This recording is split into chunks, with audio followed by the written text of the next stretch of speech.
우리가 사도행전의 말씀을 함께 나누고 있습니다. 지난 시간에는 우리가 사울의 회심에 대한 말씀을 나누었죠. 오늘은 회심 이후에 변화된 사울을 찾아갑니다.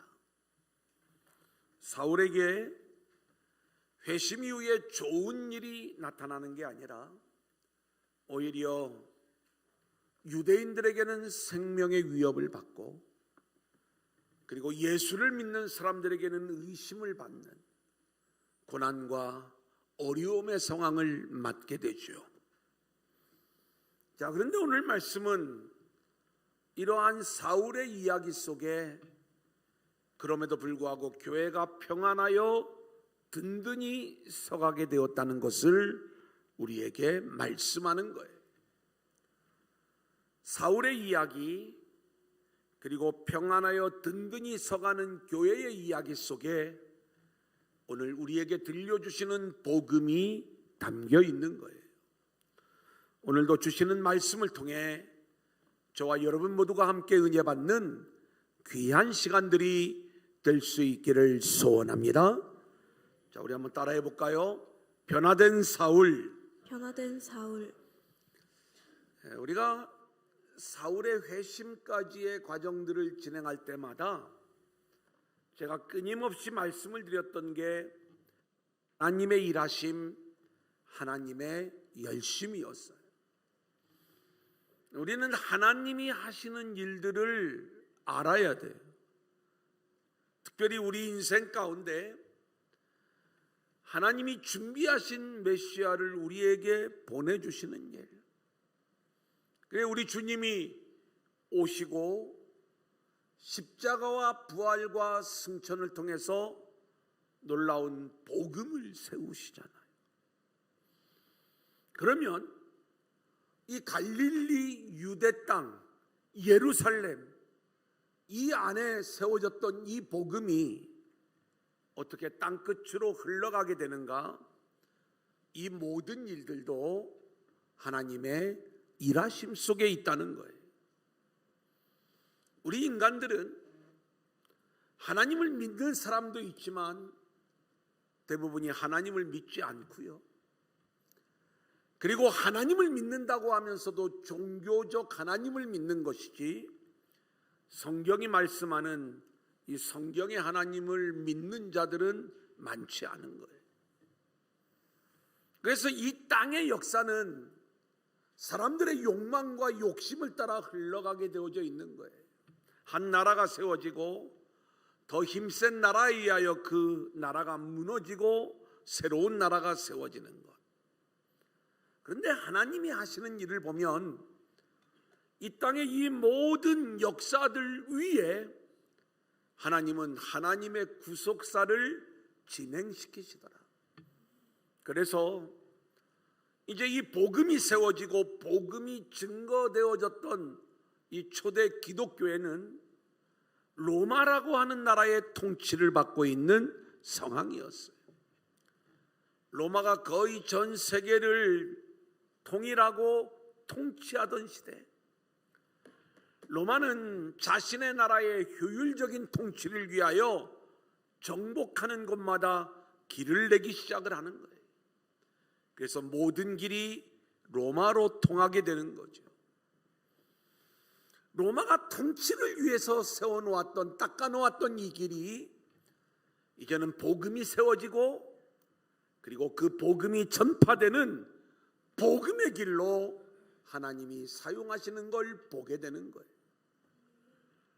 로마 시대에는 전 세계의 언어가 헬라어라고 하는 공용어를 가지고 있었어요. 이 하나의 언어를 세워가시는 하나님의 역사 속에 하나님은 70인역을 통해서 세계의 많은 사람들이 헬라어로 이미 구약의 하나님을 알고 있었어요.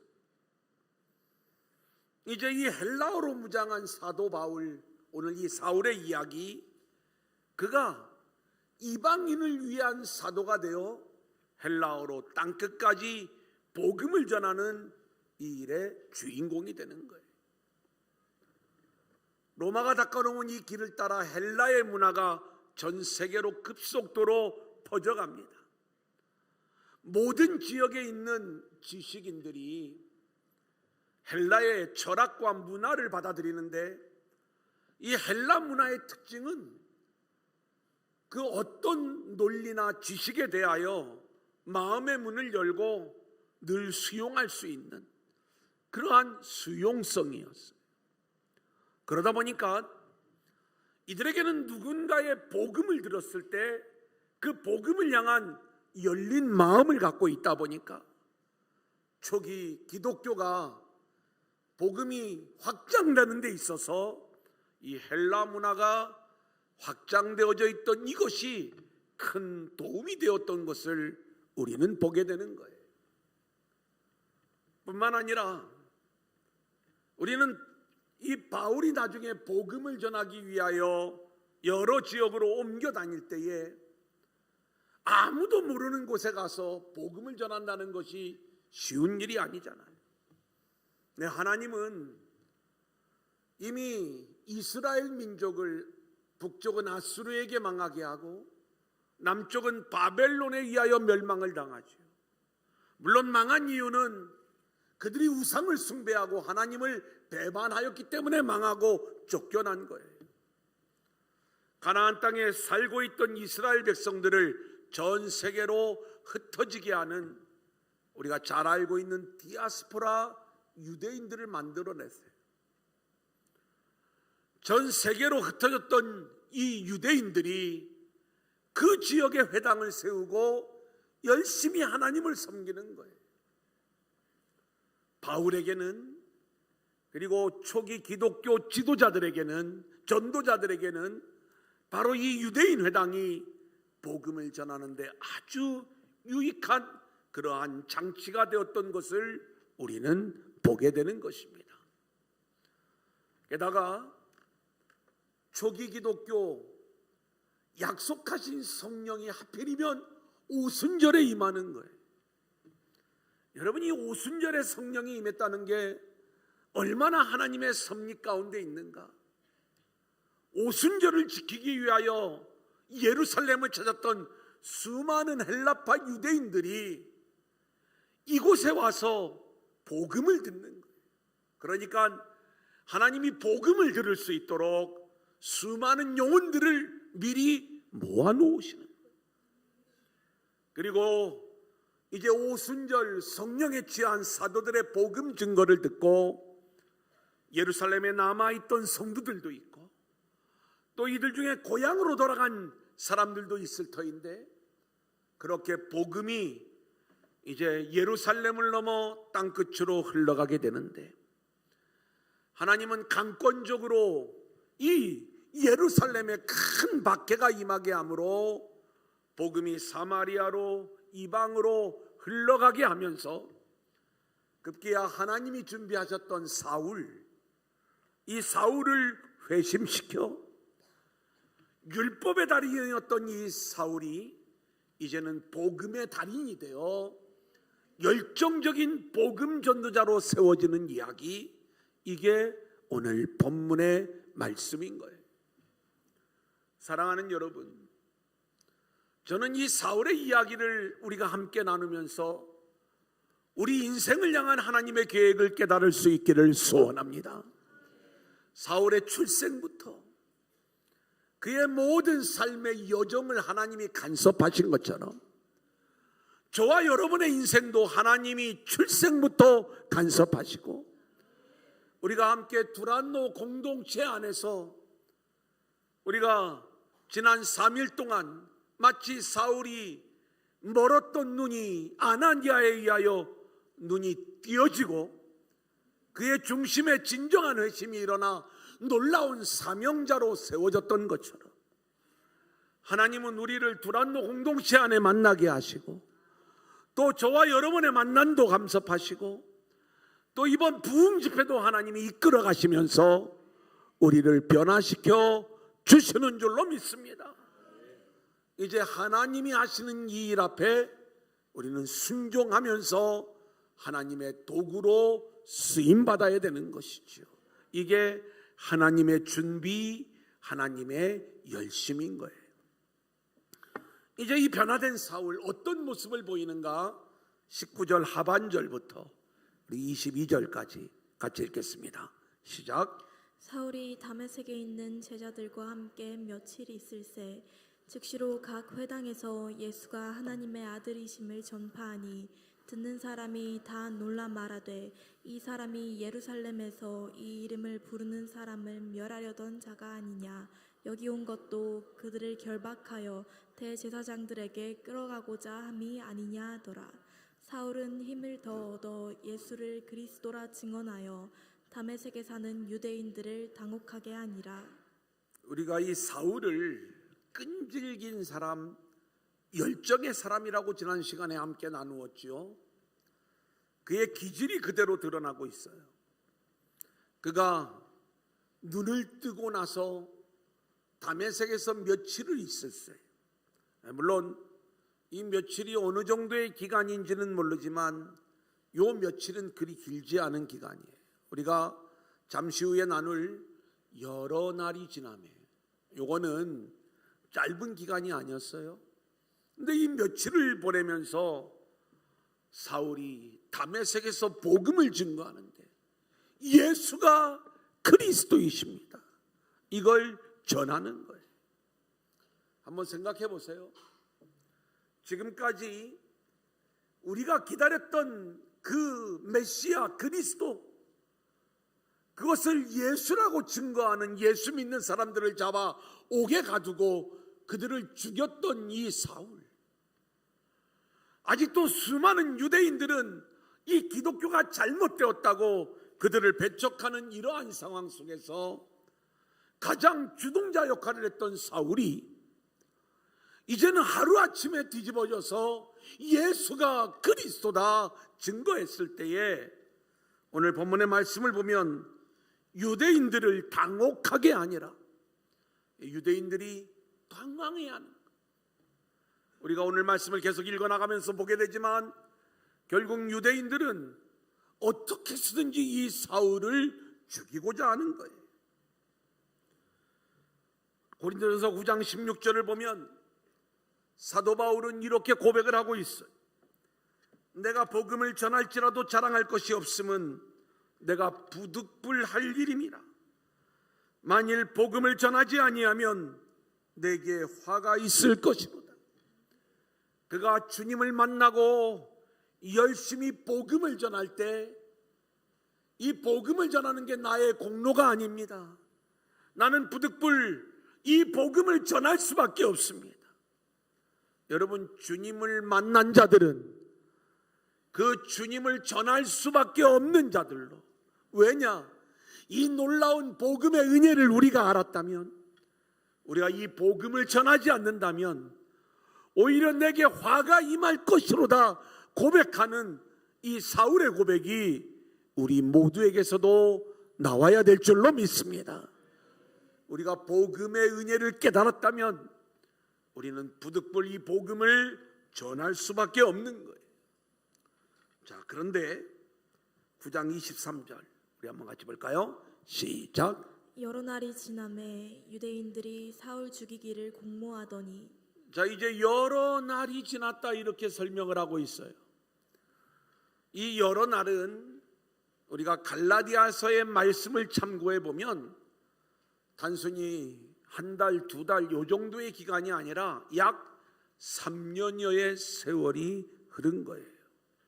그러면 지금 이 다메섹에서 사울이 3년 동안 복음을 전했다는 게 아니라 갈라디아서 말씀에 의하면 다메섹에서 복음을 전하던 사울이 아라비아로 가게 됩니다.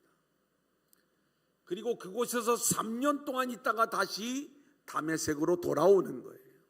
자, 그게 갈라디아서 1장 17절이에요. 같이 볼까요? 시작. 또 나보다 먼저 사도된 자들을 만나려고 예루살렘으로 가지 아니하고 아라비아로 갔다가 다시 다메섹으로 돌아갔노라. 사울이 예수님을 만났어요. 그리고 다메섹에서 열심히 복음을 증거하면서 그가 본격적으로 사명을 감당하려면 예루살렘으로 가는 게 맞죠. 근데 갈라디아서 1장 말씀해 보니까 바로 예루살렘으로 가지 아니하고 아라비아로 가서 3년의 과정을 거치게 되는 거예요. 하나님이 하시는 일이 있었던 거죠. 여러분, 이 아라비아는 어디를 말하는가? 우리가 갈라디아서의 말씀을 계속 읽어나가다 보면 이 아라비아에 있는 시내산이라는 표현이 나와요. 그러니까 시내산이 있는 곳. 당시에 온 세계는 로마가 통치하고 있었는데 지금 이 이스라엘 남쪽 이 아라비아 광야 이쪽은 나바트 왕국이라고 해서 아주 이쪽 지역에 강력한 한 나라가 끝까지 이 로마를 대항하고 있었어요. 그러니까 이곳만은 로마에 무너지지 않은 거예요. 사울이 이 시내산에 있는 이 아라비아 광야로 가서 이제 하나님과 깊이 대면하는 시간을 갖습니다. 여러분, 우리가 아는 것처럼 시내산은 하나님께서 쓰셨던 사람들이 이곳에서 하나님을 만나고 하나님으로부터 소명을 받았던 그러한 지역이 시내산이지 않습니까?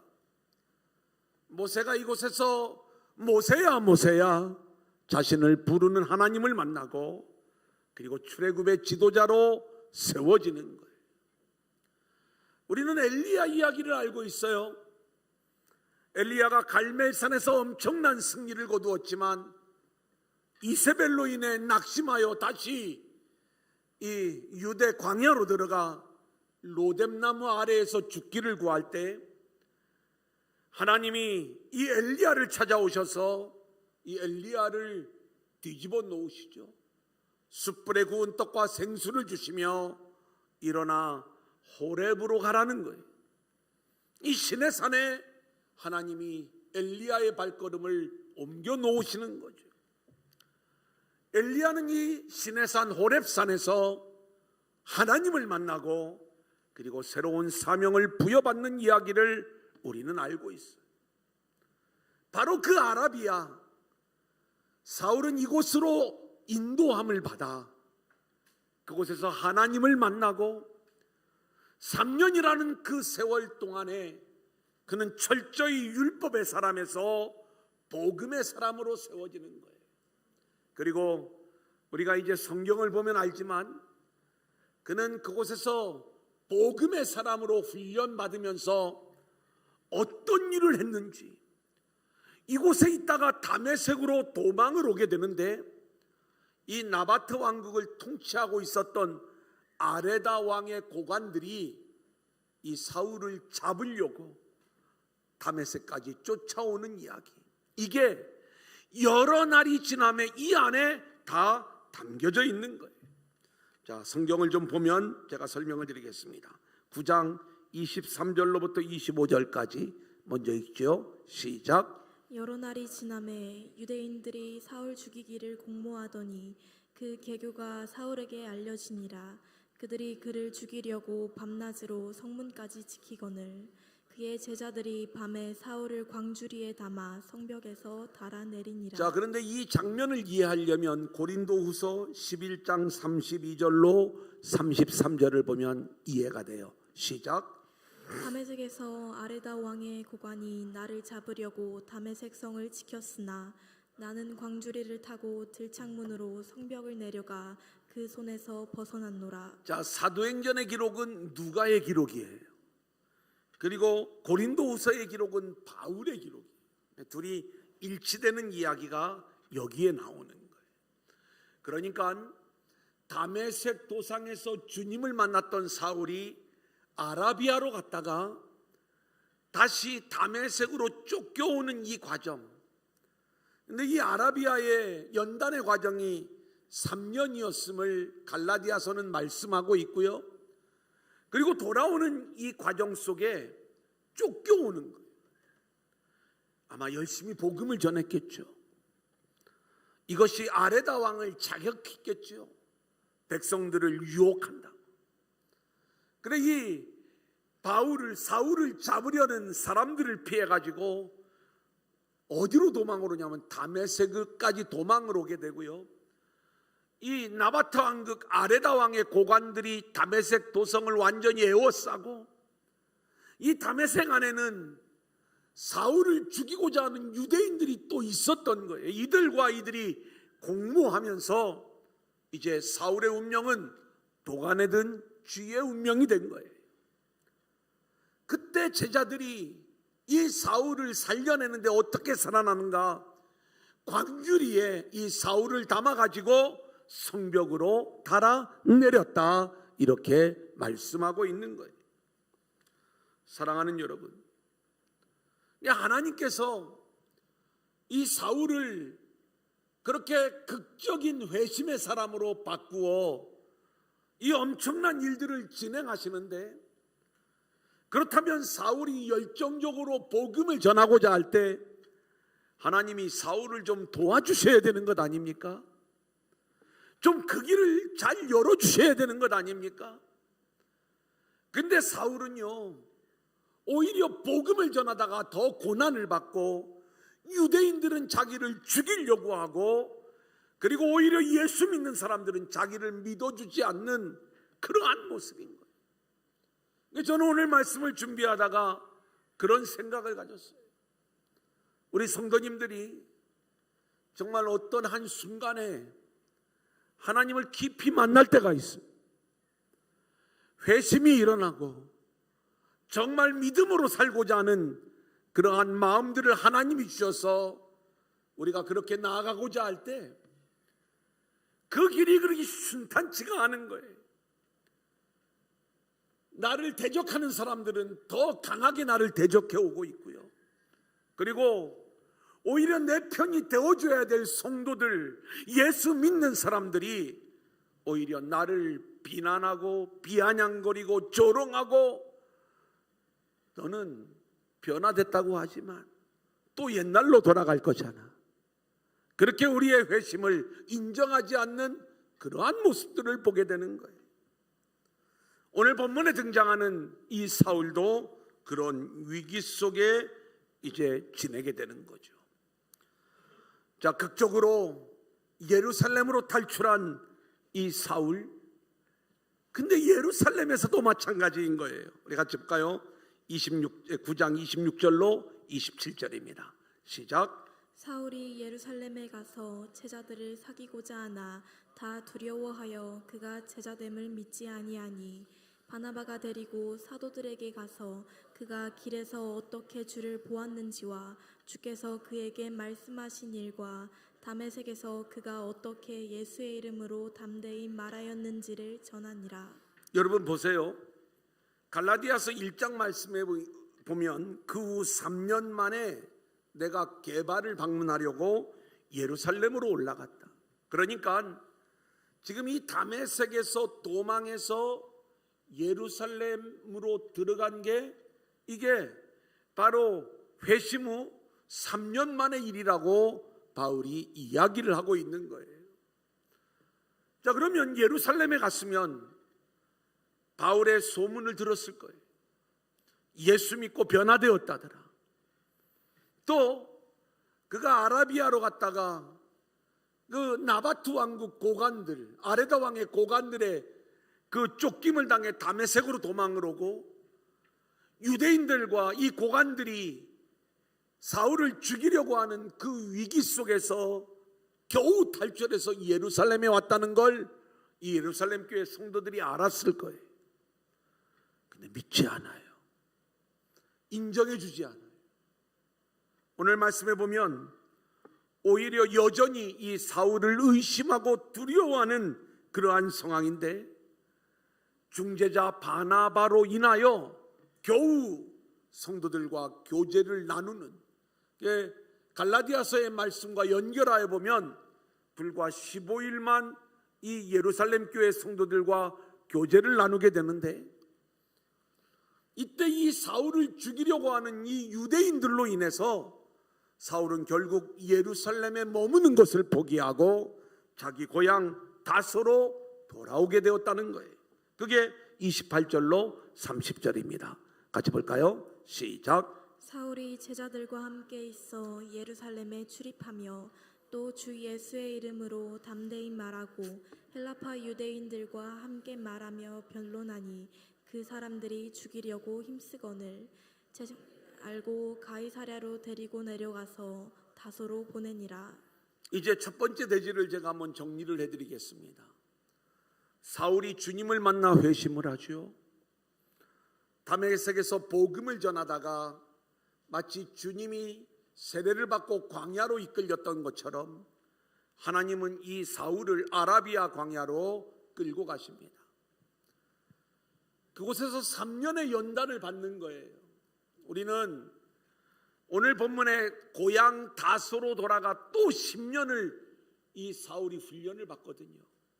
예수님 만나고 변화되었다고 하나님이 바로 사용하시는 게 아니라 3년, 10년, 13년의 세월을 다시 훈련하면서 그가 초대교회의 역사에 본격적으로 다시 등장하기까지 안디옥 교회의 사역자로 세워져 이제 훗날 복음 전도자로 세워지기까지 하나님은 끊임없이 훈련시켜 나가는 거예요. 저는 우리 안에 말씀으로 또 뭔가 하나님이 이번 부흥 집회를 통해서 놀라운 마음의 감동과 도전을 주셨다면 이것으로 우리의 준비가 끝난 게 아니라 3년, 10년 또 우리를 연단해 가시는 하나님의 연단 앞에 우리가 묵묵히 순종하면서 준비되어져 갈 수 있기를 소원합니다. 그런데 그 준비되는 과정을 보니까 어떤 모습이냐? 유대인들은 오히려 자기를 죽이려고 하고요. 그리고 예수 믿는 사람들은 자기를 믿어주지 않는 거예요. 이게 예수 믿는 길이에요. 복음의 삶을 산다는 것, 사명자의 길을 걷는다는 것은 결코 이 세상에서 편안한 삶을 사는 것이 아닌 거예요. 예수님을 만나는 오히려 훨씬 더 힘들고 어려운 인생길을 걸을 수밖에 없는 것. 여러분, 예수님을 믿기 때문에 내가 이 세상에서 잘 되는 게 아니라 예수님으로 인하여 세상에서 고난을 당할 수밖에 없는 것. 이것이 사울이 보여주는 그리스도인의 인생이었던 거예요. 그러기에 우리는 세상의 것을 얻기 위해 예수를 찾는 것은 넌센스입니다. 어리석은 일이에요. 우리가 죽을 수밖에 없는 죄인인데 주님을 만나 주님으로 인하여 내가 영원한 생명을 얻은 자인 걸 알았다면 우리의 마음은 오직 그 그리스도의 은혜, 그리스도의 구원을 전하는 일에 우리의 마음을 두고 살아야 될 줄로 믿습니다. 세상에서의 성공과 세상에서의 어떤 유익을 구하는 삶이 아닌 오직 주님께만 마음을 두고 그 주님을 전하는 이 일에만 오직 우리의 마음을 품고 살아가는 저와 여러분들로 세워질 수 있기를 소원합니다. 아멘. 이제 두 번째 우리 한번 따라합니다. 평안하여 든든히 서가는 교회. 평안하여 든든히 서가는 교회. 자, 31절 같이 볼까요? 시작. 사마리아 교회가 평안하여 든든히 서가고 주를 경외함과 성령의 위로로 진행하여 수가 더 많아지니라. 자, 오늘 말씀을 보면 교회들이 좋아할 만한 말씀이 나와요. 교회가 평안한 교회가 되었다, 든든한 교회가 되었다, 그리고 부흥하는 교회가 되었다는 거예요. 자, 그런데 오늘 말씀이 그렇게 좋은 말씀대로 기록되어져 있는 것 같지만 이 평안하고 든든하여 부흥하는 교회로 세워지는 그 이야기 앞에 우리는 이 사울의 고난과 환난의 이야기들을 함께 나누었어요. 오늘 말씀을 보면 그리하여 사울이 예수 믿고 변화되었지만 그의 인생 가운데 이런 어려움과 환난이 있어 그가 예루살렘까지 왔다가 다시 고향으로 돌아가게 되었는데 그리하여 그가 이제 초대교회의 모습이 예루살렘 교회, 온 유대 사마리아 교회가 평안하고 든든하고 부흥된 교회가 되었더라. 여러분, 좀 이상하지 않습니까? 우리가 생각하는 평안, 우리가 생각하는 든든함, 또 우리가 생각하는 부흥과 성경이 말씀하고 있는 것이 다른 차원의 것임을 우리는 눈치챌 수 있어야 되는 거예요. 우리는, 저도 목회를 하면서 성도님들이 담임 목사를 잘 도와서 뭔가 아무런 불평 없고 좀 은혜로운 평안한 교회가 되기를 원하는 그 마음을 갖고 있어요. 근데 성경이 말하는 평안함은 그런 차원의 평안함이 아니에요. 뭔가 우리끼리 으쌰으쌰하고 힘을 내고, 물론 그걸 하지 말자는 얘기가 아닙니다. 우리가 함께 힘을 모아가야 되지만 어떤 인본주의의 연합을 가지고 이 내용을 우리 가운데 말씀하는 게 아니라, 그리하여라고 하는 이 접속사 사이에 그 앞에 있었던 사울의 환난과 고난, 사울이 받았던 의심, 사울이 받았던 위협, 이러한 일들 속에서도 교회는 평안하고 든든하고 부흥하는 교회가 되었더라. 여기에 우리가 붙잡아야 될 복음이 담겨져 있는 것이죠. 사랑하는 여러분, 그렇다면 사울이 당한 고난과 교회의 평안함과 든든함 사이에는 어떤 관계가 있는가? 자, 오늘 31절 마지막 부분을 보면 교회가 평안하여 든든히 서가는 비밀이 주를 경외함과 성령의 위로임을 말씀하고 있는 거예요. 사랑하는 여러분, 보세요. 우리가 교회 안에서 참된 교회와 성도로 세워지면 우리에게 어떤 일들이 있다고요? 앞길이 잘 열리는 게 아니라 오히려 우리를 죽이려는 유대인들, 그리고 우리를 믿어주지 않는 성도들, 이것으로 인해 고난을 당하고, 그리고 사명도 제대로 감당하지 못하고 다시 고향으로 쫓겨가는 이 사울의 이야기. 우리가 제대로 예수를 믿으면 우리는 끊임없는 이 환난과 어려움을 만날 수밖에 없는 것. 그래, 오늘 저와 여러분이 예수를 믿는데 그 일이 나에게 힘들고 지치고 고난이고 박해가 되면 우리가 결코 잘못된 길로 가는 게 아니라 우리가 온전한 복음을 붙잡고 믿음의 길을 걸어가고 있기에 이 모든 어려움들이 우리 앞에 펼쳐지게 되는 줄로 믿습니다. 이때 우리가 평안하여 든든히 세워지는 비밀이 있는데, 그 첫째가 주를 경외함이요, 나머지 하나가 성령의 위로함인 줄로 믿습니다.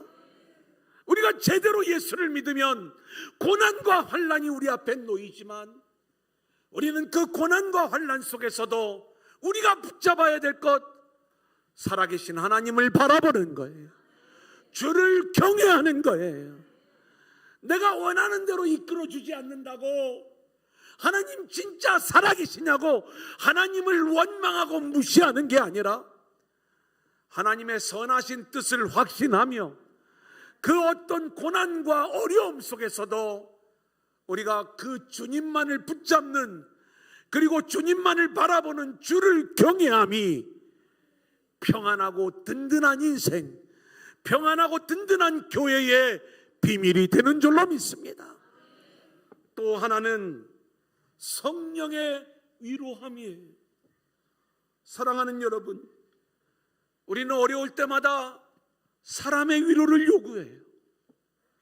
우리는 힘들고 지쳐 있을 때마다 세상의 위로를 구할 때가 얼마나 많이 있는지 몰라요. 근데 이 사울은 이런 고난과 어려움 속에서도 그가 받을 위로는 오직 하나님의 위로, 성령의 위로라는 것을 알고 있었던 거예요. 이게 박해받았던 초대교회의 신앙이었던 거예요. 우리도 참된 그리스도의 제자의 길을 걸어갈 때 수많은 고난과 박해가 우리 앞에 놓인다 할지라도 이때 우리는 살아계신 하나님, 살아계신 성령님의 은혜만을 구하며 하늘로부터 임하는 은혜와 위로가 우리를 덮을 수 있기를 소원합니다. 고난과 박해 속에서도 주를 경외하고 성령의 위로를 받는 자만이 평안하고 든든함을 경험할 수 있는 것이고, 바로 이러한 교회가 부흥하는 교회임을 오늘 말씀은 우리에게 이야기해 주고 있는 거예요. 이제 결론을 말씀을 드립니다. 오늘 본문에서 2024년 우리가 붙잡고 일어서야 될 말씀은 무엇일까? 우리가 붙잡아야 될 첫 번째 말씀은 변화된 열정의 사람으로 살아가야 한다는 거예요. 사울은 생명의 위협을 받으면서도 복음을 열정적으로 전하였어요.